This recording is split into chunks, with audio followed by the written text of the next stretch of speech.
नजर मिला के बात है।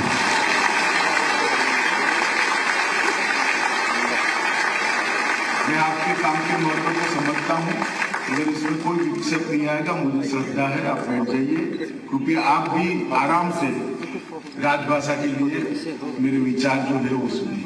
बैठिए, प्लीज बैठ जाइए। मैं जिद्दी टाइप का आदमी हूँ भैया, बात नहीं चाहिए।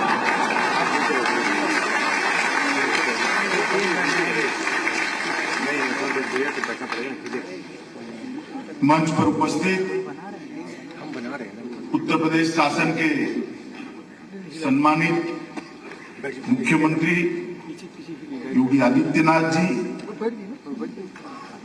मेरे विशेष आग्रह पर समय निकालकर न केवल इस सत्र में, इसके बाद भी कुछ सत्रों का वो अध्यक्षता करने वाले हैं और यहाँ उपस्थित हुए हैं, ऐसे राज्यसभा के उपसभापति श्रीमान हरिवंश जी, सभापति उत्तर प्रदेश विधानसभा श्री हृदय नारायण दीक्षित जी, मेरे साथी गृह राज्य मंत्री नित्यानंद राय जी, जिनके जिम्मे गृह विभाग में राजभाषा विभाग का दायित्व है, ऐसे मेरे साथी उत्तर प्रदेश के ही नेता श्री अजय कुमार मिश्र जी, श्री निशित प्रामाणिक जी, वरिष्ठ भारतीय जनता पार्टी के नेता, पूर्व राज्यपाल, वरिष्ठ अधिवक्ता और हिंदी के लिए जिन्होंने बहुत कुछ किया है, ऐसे हमारे केसरीनाथ त्रिपाठी जी, सचिव राजभाषा विभाग, संयुक्त सचिव राजभाषा विभाग, और यहाँ के सांसद के रूप में आज केंद्रीय मंत्री है, हमारे साथी है, विराजमान है पांडे जी। और आज बाबा विश्वनाथ की इस नगरी में देश भर से आए हुए हिंदी प्रेमियों को मैं नमस्कार कर मेरी बात की शुरुआत करना चाहता हूँ। मित्रों, मेरे लिए भी एक बहुत हर्ष का विषय है कि आजादी के अमृत महोत्सव के वर्ष के अंदर पहली बार राजभाषा का सम्मेलन राजधानी के बाहर लाने में हो सके।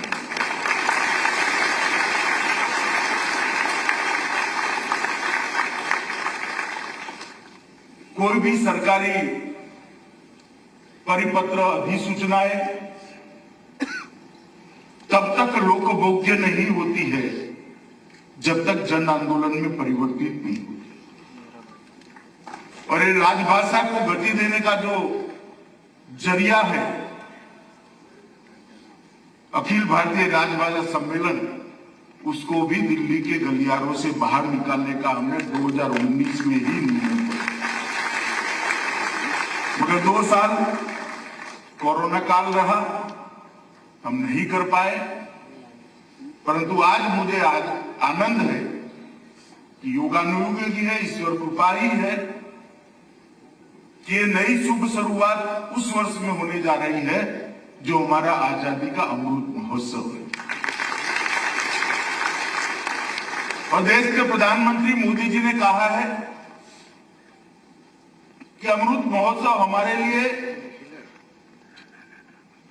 आजादी दिलाने के लिए जो हमारे पुरखों ने यातनाएं सहन की, सर्वोच्च बलिदान दिए, जो संघर्ष करा, उसको स्मृति में फिर से जीवंत कर युवा पीढ़ी को प्रेरणा देने का तो मौका है ही, परंतु आजादी का अमृत महोत्सव हमारे लिए संकल्प का भी वर्ष।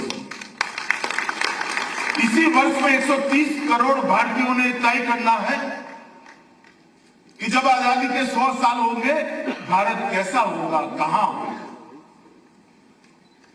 दुनिया में भारत का स्थान कहां होगा। चाहे शिक्षा की बात हो, चाहे संस्कार की बात हो, चाहे सुरक्षा की बात हो, चाहे आर्थिक उन्नति की बात हो, चाहे उत्पादन बढ़ाने की बात हो, भारत कहां खड़ा होगा, हर क्षेत्र में भारत कहां खड़ा होगा, इसका संकल्प लेने का यह वर्ष है। और 75वें साल से 100 साल तक का काल अमृत काल रहेगा और ये अमृत काल हमारे सभी लक्ष्यों की सिद्धि का माध्यम है। मैं आज इस अखिल भारतीय राजभाषा सम्मेलन में कहने आया हूं कि हम सब हिंदी प्रेमियों के लिए भी संकल्प का वर्ष रहना चाहिए कि 100 साल जब आजादी के हो तब इस देश में राजभाषा और हमारी सभी स्थानीय भाषा का दबदबा इतना बुलंद हो कि किसी भी विदेशी भाषा का सहयोग लेने की जरूरत नहीं। और एक काम मैं मानता हूं आजादी के तुरंत बाद होना चाहिए, क्योंकि हमारे आजादी के 3 स्तंभ थे। आजादी का आंदोलन तो गांधी जी ने जिसको लोक आंदोलन में परिवर्तित किया, इसके 3 स्तंभ थे, स्वराज, स्वदेशी और स्वभाषा। स्वराज तो मिल गया, स्वदेशी भी पीछे छूट गया, स्वभाषा भी पीछे छूट। 2014 के बाद मोदी जी ने पहली बार मेक इन इंडिया और अब पहली बार स्वदेशी की बात कर स्वदेशी को फिर से हमारा लक्ष्य बनाने के लिए आए।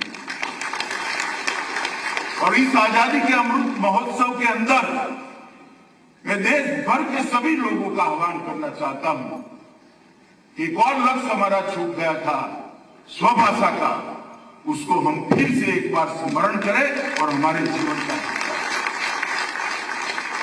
और मैं बहुत स्पष्ट करना चाहता हूं, आज देश भर से हिंदी प्रेमी आए हैं, बहुत प्रयास हो रहा है हिंदी और स्थानीय भाषाओं के बीच में विवाद राजनीतिक।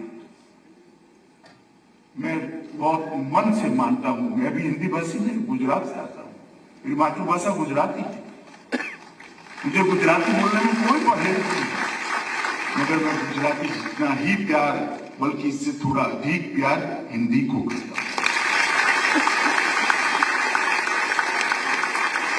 हिंदी और हमारी स्थानीय भाषाओं के बीच में कोई अंतर्विरोध नहीं।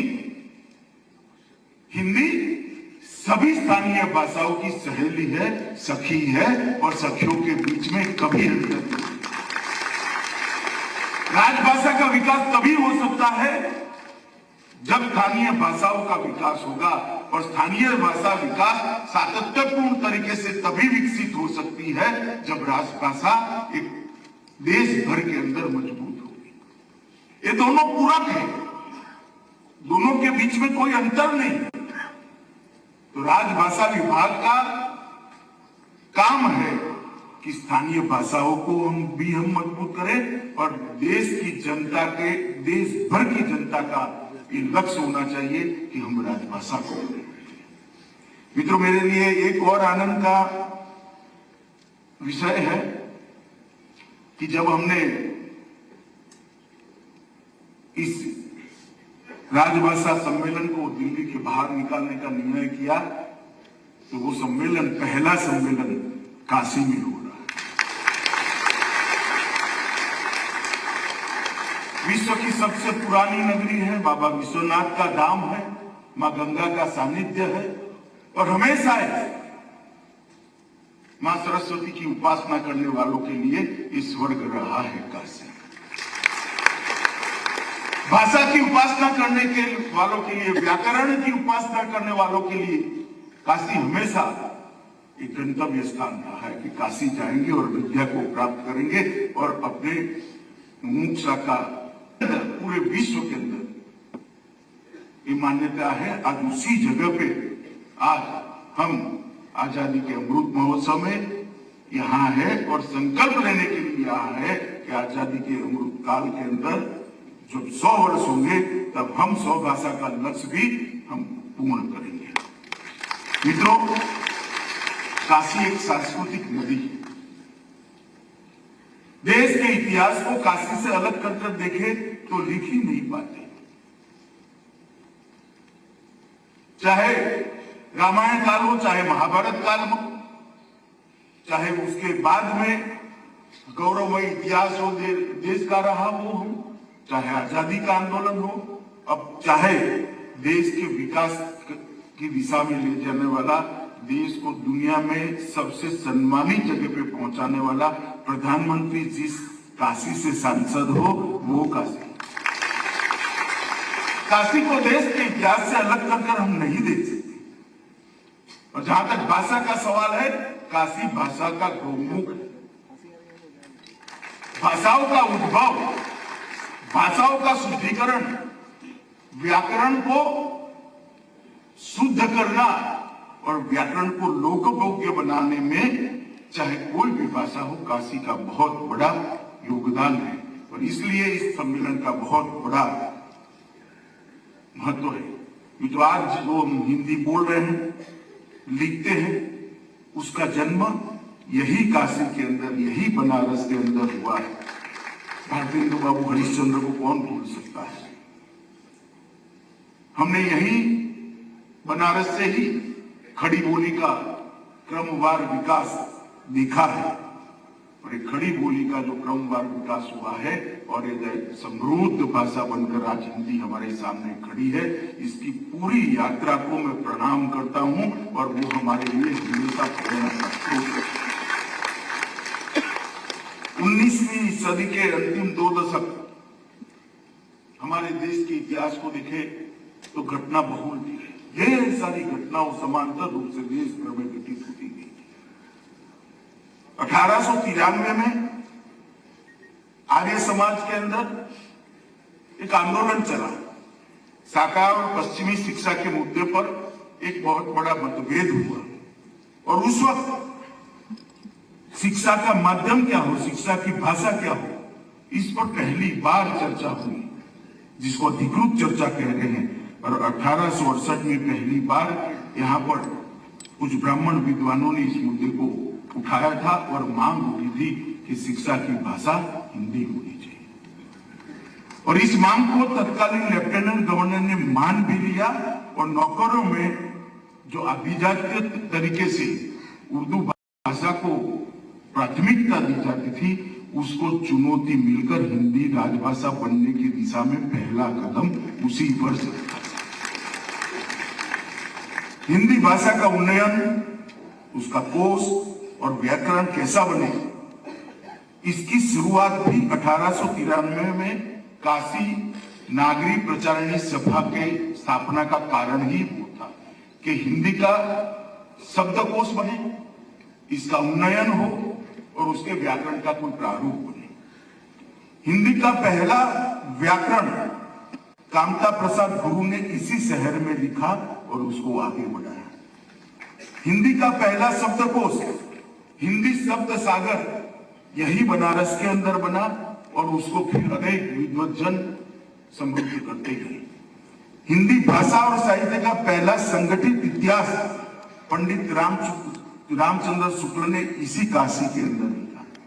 हिंदी भाषा की पहली कहानियों में एक कहानी, कोई ऐसा रिकॉर्ड नहीं होता है मगर किंवदंती है, राजा भोज का सपना, और शिव प्रसाद सितारे हीर ने यहीं पर लिखी। पहली हिंदी पत्रिका हरिश्चंद्र मैगजीन और हरिश्चंद्र चंद्रिका भी यहीं पर शुरू हुई। कविताओं की पहली पत्रिका कवि वचन सुधा, महिलाओं की पहली पत्रिका बाल बोधिनी भी यही शुरू हुई। और भारत के अंदर हिंदी थिएटर की पहली शुरुआत भी यही काशी के अंदर हुई, जहां से नाट्य कला आगे बढ़ी। मित्रों, भाषा तो बन गई, साहित्य रचा जाने लगा, मगर हिंदी की पढ़ाई कैसे हो, इसका पाठ्यक्रम कैसे हो, इस बात की चिंता भी पंडित मदन मोहन मालवीय ने यही हमारे हिंदू विश्वविद्यालय में, लाला भगवान दीन और बाबू श्याम सुंदर दास के नेतृत्व में हिंदी का पहला पाठ्यक्रम बनाने का काम मालवीय जी के तत्वाधान में हुआ और उसको तुरंत ही देश भर के सभी विश्वविद्यालयों ने उसको स्वीकार किया और आगे बढ़ाया। और तुलसीदास को कैसे भूल सकता हूं, योगी जी ने इसका बहुत अच्छे तरीके से उल्लेख किया है। मैं इतना ही कहना चाहता हूं मित्रों, तुलसीदास ने अवधि में रामचरितमानस न लिखा होता तो शायद रामायण आज लुप्त हो गया होता। मानव जीवन को उन्नत बनाने की ये कथा कोई भी नकारात्मक पहलू रखे बगैर आदर्श पति कैसा हो सकता है तो रामायण में ढूंढ सकते हैं। आदर्श पिता कैसा हो सकता है रामायण में ढूंढ सकते हैं। आदर्श भाई कैसा हो सकता है रामायण में ढूंढ सकते हैं। आदर्श पत्नी कैसी होती है रामायण में ढूंढ सकते हैं। आदर्श शासन कैसा हो सकता है तो आज भी कहते हैं रामराज। और आदर्श शत्रु कैसा होना चाहिए वो भी रावण के स्वरूप में हम रामायण में ही कि जो मरण सैया पर पड़ा है और प्रभु श्री राम भरत को भेजते हैं कि रावण विद्वत जन है, इसने सुशासन के बहुत सारे पाठ अमल में लाए हैं, जमीन पर उठाया है, सोने की लंका बनाइए, उससे तनिक जाकर ये विद्या लुप्त न हो जाए, जाकर सीख लो कि सुशासन कैसे हो। और कोई झिझक के बगैर भरत को उन्होंने सुशासन के पाठ सिखाए थे। तो ये रामायण ग्रंथ को तुलसीदास जी ने यही आगे बढ़ाने का काम किया और वहीं से ये अवधि और जितनी भी हिंदी की बोलियां हैं उसको लोकप्रिय बनाने की भी शुरुआत हुई। अनेक हिंदी के विद्वान जयशंकर प्रसाद, मुंशी प्रेमचंद, आचार्य रामचंद्र शुक्ल, बाबू श्याम सुंदर दास, सभी ने यहीं पर हिंदी को आगे बढ़ाने का काम किया। और इसलिए मैं मानता हूं कि हिंदी को मजबूत करने का और घर घर पहुंचाने का और अपनी स्वभाषाओं को मजबूत करने का और राजभाषा के साथ जोड़ने का जो नया अभियान शुरू होने जा रहा है आजादी के अमृत महोत्सव के अंदर, उसके लिए काशी से उचित स्थान कोई हो ही नहीं सकता। और ये बहुत अच्छा हुआ है या देश भर के विद्वान यहाँ पर उपस्थित। मित्रों, हिंदी भाषा के लिए ढेर सारी चीजें कंट्रोवर्सी खड़ी होने का प्रयास किया गया, मगर वो समय अब समाप्त हो गया है। मैं बचपन से देखता था कि अंग्रेजी नहीं बोलने आती, अंग्रेजी नहीं बोल सकते तो एक लघुता ग्रंथि की निर्मित बच्चे के मन के हुई। मैं आपको दावे से कहता हूं कि कुछ समय के बाद ऐसा समय आएगा कि मेरी भाषा में नहीं बोल सकता, इसलिए लघुता ग्रंथि। क्योंकि देश के प्रधानमंत्री जी ने अपनी कृति से गौरव के साथ अपनी भाषाओं को दुनिया भर के अंदर और देश भर के अंदर प्रस्थापित करने का काम किया है। शायद ही कोई प्रधानमंत्री होगा जिनको वैश्विक मंच पर इतना सम्मान मिला होगा जितना श्री नरेंद्र मोदी को। शायद ही कोई प्रधानमंत्री, हर जगह पे नरेंद्र भाई ने दुनिया में भारत की बात अपनी राजभाषा में रखकर राजभाषा जो देश अपनी भाषा खो देता है वो कालक्रम में अपनी सभ्यता को भी खो देता है, अपनी संस्कृति को भी खो देता है और अपने मौलिक चिंतन को भी खो देता है। और जो देश अपने मौलिक चिंतन को खो देते हैं वो दुनिया को आगे बढ़ाने के लिए कंट्रीब्यूट नहीं कर सकते, योगदान नहीं कर सकते। इसलिए हमारे लिए बहुत महत्वपूर्ण है कि हमारी भाषाओं को हम संभालें। मैं कई सारे लोगों को मिलता हूं, मैं देशों के नाम बोलना नहीं चाहता, मैं जब उनको पूछता हूं कि आपकी पहले भाषा कौन सी थी और वो भाषा का हाल क्या है, तो शर्म के मारे सर झुका देते हैं। मैं चाहता हूं कि 100 साल के बाद कोई भारतीय का सर शर्म के मारे न झुके, हमारी भाषा चिरंजीव हो जाए, हमारी भाषा आगे बढ़े। और भाषा बहुत महत्वपूर्ण स्थान रखती है समाज जीवन को आगे बढ़ाने का, संस्कृति के धारा प्रवाह को आगे बढ़ाने का और संस्कृति के धारा प्रवाह से निपटे हुए ज्ञान को दुनिया भर में फैलाने का एक भाषा बहुत महत्वपूर्ण है। और इसीलिए हमारे यहां भाषा में अक्षर शब्द का प्रयोग करते हैं। अक्षर शब्द देखने में सीधा साधा है, पर इसको जरा एक बार तोड़कर देखिए। अक्षर, जिसका क्षरण कभी नहीं होता है, इसको अक्षर कहते हैं। और इसलिए हम उसको अक्षर ब्रह्म भी कहते हैं। हमारे यहाँ भाषाओं का इतना सम्मान हमारी संस्कृति के अंदर किया गया है। महर्षि पाणिनि, महर्षि पतंजलि और महर्षि भर्तृहरि ने भाषाओं के लिए अनेक प्रकार की विधाओं को हमारे देश के अंदर जन्म लिया। आज वो विधाएं लुप्त नहीं हुए, आज भी कुछ लोग संभाल कर उसको आगे बढ़ रहे। और मुझे भरोसा है कि एक बार देश की जनता ये आजादी के अमृत काल में मन बना ले और हमारे देश का व्यवहार, हमारे देश की बोलचाल, हमारे देश का पत्र व्यवहार, हमारे देश का शासन स्वभाषा में चलना शुरू हो जाए, अपने आप महर्षि पतंजलि और पाणिनि हमें जो देकर गया है वो तुरंत पुनर्जीवित हो जाएगा। और मैं आज इस सम्मेलन के माध्यम से देश भर के अभिभावकों को भी अपील करना है, उनको अनुरोध करना है कि आप अपने बच्चों के साथ अपनी भाषा में बात करें। बच्चे चाहे किसी भी माध्यम में पढ़ते हो, घर के अंदर अपनी भाषा में इनसे बात करिए, उनका आत्मविश्वास जगाइए, अपनी भाषा बोलने के लिए जो झिझक है उसके मन से एक बार निकाल दीजिए। इससे भाषा का तो भला होगा, मगर उससे ज्यादा भला आपके बच्चे का, आपकी संतानों का, क्योंकि मौलिक चिंतन स्वभाषा से ही आ सकता है। दूसरी भाषा रटी रटाए ज्ञान को तो दे सकती है, ज्ञान को अर्जित करना है और ज्ञान को आगे बढ़ाने का जो यात्रा है वो मौलिक चिंतन से ही हो सकता है, और मौलिक चिंतन स्वभाषा से ही आता है।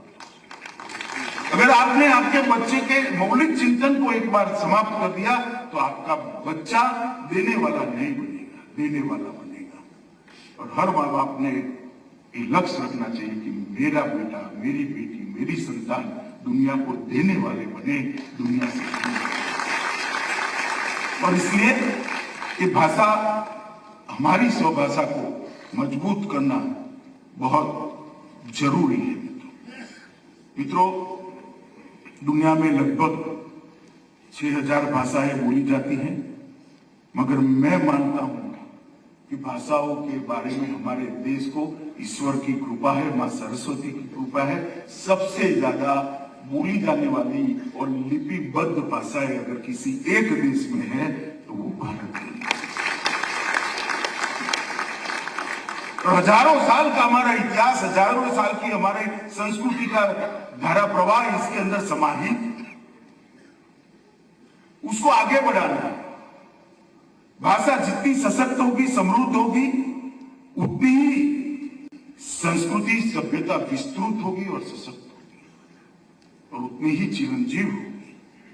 अगर हम हमारी संस्कृति को संभाल कर रखना चाहते हैं, इसको आगे ले जाना चाहते हैं, तो हमारी भाषाओं को हमें मजबूत करना पड़ेगा। अपनी भाषा से जुड़ाव, अपनी भाषा से लगाव और अपनी भाषा के उपयोग से युवाओं को आह्वान करना चाहता हूं, कभी भी सर मत रखिए, ये गौरव का विषय है।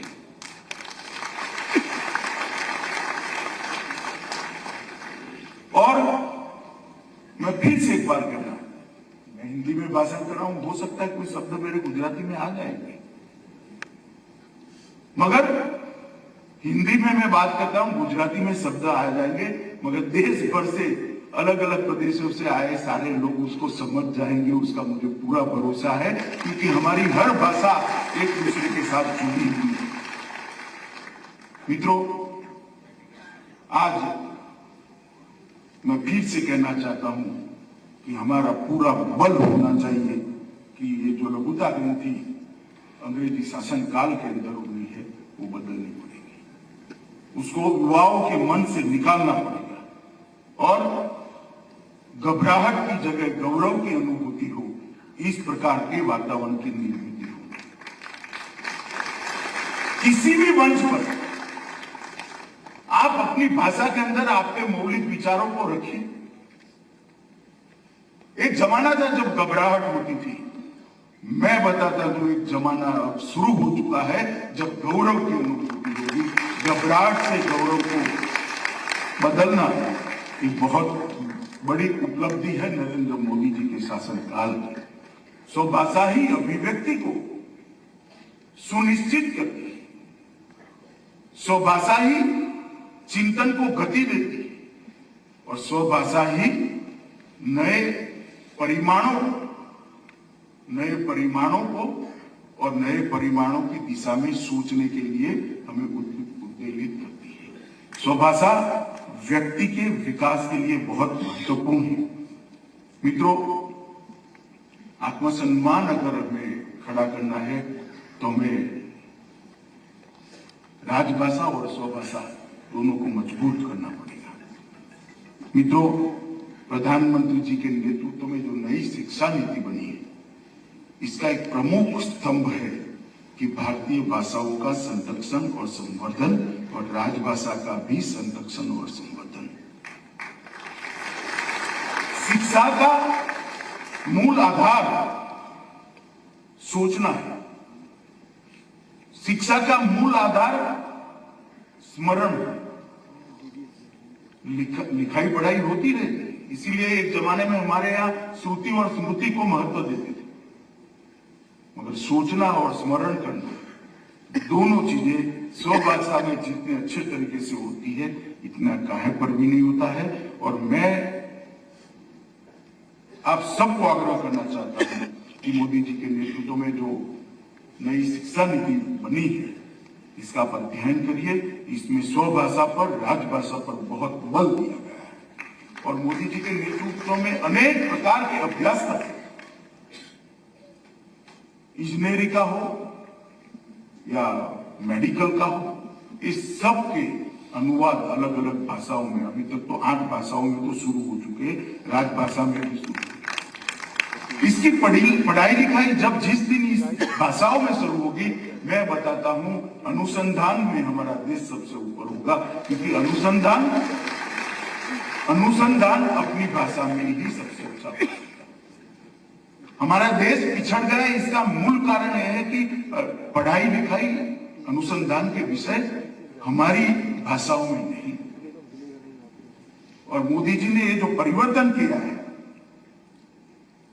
वो परिवर्तन आने वाले दिनों में भारत के भविष्य को बदलने वाला परिवर्तन होने वाला है, इसका मुझे बहुत विश्वास है। मैं आज सभी इस सभागार के अंदर, तुलसी सभागार के अंदर जो लोग बैठे हैं, सभी को अनुरोध करता हूं कि नया शिक्षा नीति का जो एक मुख्य बिंदु है अपनी भाषाओं को मजबूत करने का, उसको आप देश भर में इसके स्वागत का एक माहौल बनाइए, इसके स्वागत के लिए एक अनुकूल वातावरण की निर्मित कराइए। जब तक देश की प्रशासन और नौकरशाही की भाषा देश की नहीं हो सकती, लोकतंत्र सफल ही नहीं हो सकता। प्रशासन की भाषा ऐसी हो जो 5-7% लोग समझ सकते हो, तो लोकतंत्र कैसे सफल होगा? लोकतंत्र तभी सफल हो सकता है जब प्रशासन की भाषा स्वभाषा, राजभाषा। और मैं बड़े गौरव के साथ आप लोगों के सामने कहना चाहता हूं कि आज गृह मंत्रालय में एक भी फाइल ऐसी नहीं है जो अंग्रेजी में लिखी जाती है या पढ़ी जाती है, पूर्णतया हमें राजभाषा।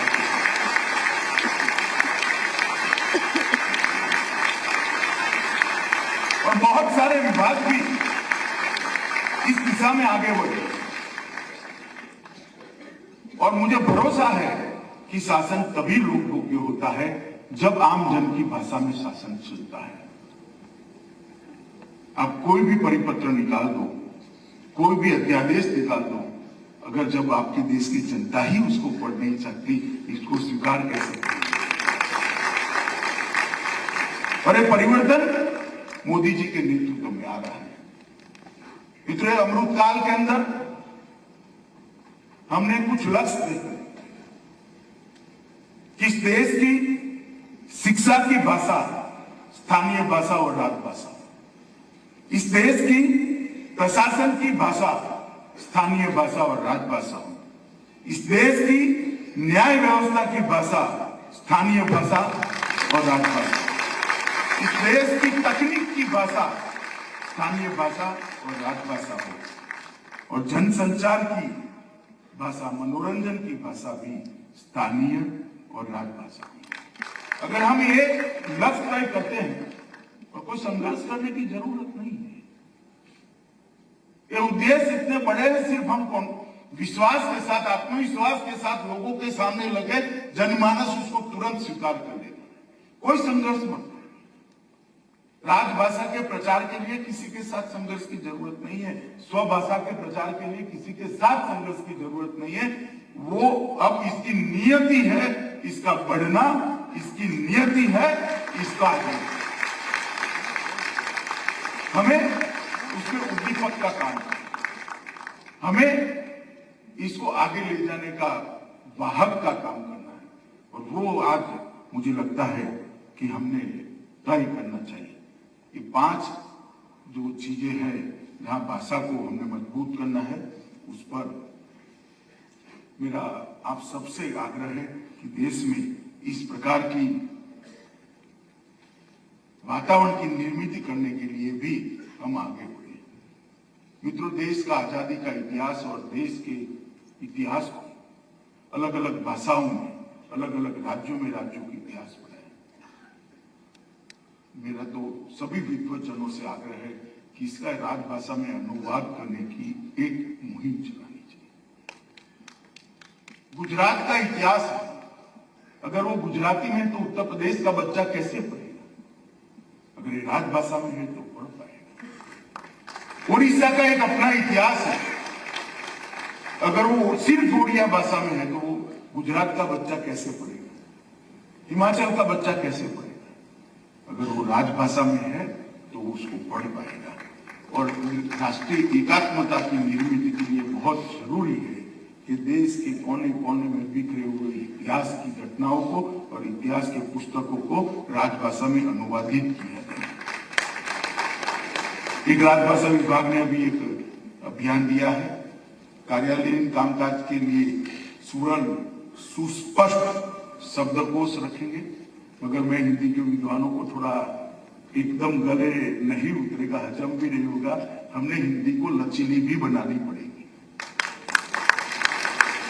हिंदू की स्वीकृति अगर लानी है तो हिंदी को लचीली बनानी। मैं एक उदाहरण देना चाहूँ, वीर सावरकर इस देश में अनेक प्रकार के कामों के लिए जाने जाते हैं, दुनिया भर में उनकी स्वीकृति है, पूरा देश उनको वीर सावरकर करके सम्मानित करता है। मगर आप लोगों के ध्यान में बहुत कम होगा कि वीर सावरकर ने स्वभाषा और राजभाषा के लिए बहुत बड़ा काम किया, हिंदी का शब्दकोश बनाया। और कई ऐसे शब्दों को मैं जानता हूं जो सावरकर जी न होते तो आज शायद हम अंग्रेजी शब्दों का ही प्रयोग करते होंगे। जैसे पिक्चर देखते हैं हम, उसमें आता है डायरेक्टर, इसके लिए कोई शब्द नहीं था, उन्होंने निर्देशक शब्द दिया। आर्ट डायरेक्शन, उन्होंने शब्द दिया कला निर्देशन। कई सारे शब्द को उन्होंने दिया और हिंदी को समृद्ध बनाने का प्रयास किया। इसी प्रकार से अब समय आया है कि हम इस हिंदी को लचीली बनाएं। हमारी राज्यों की भाषा के शब्द भी अंदर आते हैं तो उससे परहेज न रखें। कोई विदेशी भाषा का भी शब्द आता है तो परहेज न रखें। उसका बोलने का माध्यम हिंदी हो जाए, उसके लिखने का माध्यम हिंदी हो जाए, इसके सोचने का माध्यम हिंदी हो जाए।